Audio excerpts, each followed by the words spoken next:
DB পুলিশের অভিযানে বিদেশি পিস্তল ও গুলিসহ সন্ত্রাসী আলী নূর ডাবলুকে গ্রেফতার করা হয়েছে।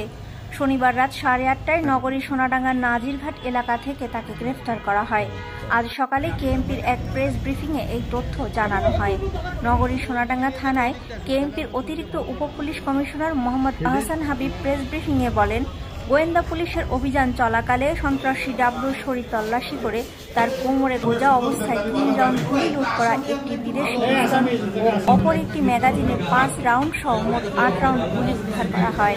তাকে জিজ্ঞাসাবাদের পর নাজিরঘাটস্থ ডাবলুর নিজের বাড়িতে তল্লাশি চালিয়ে বেডরুম থেকে 2টি তলোয়ার, 3টি কুষ্টি, একটি চাইনিজ কুড়াল, 3টি হাতুড়ি এবং 2টি ছুরি উদ্ধার করা হয়।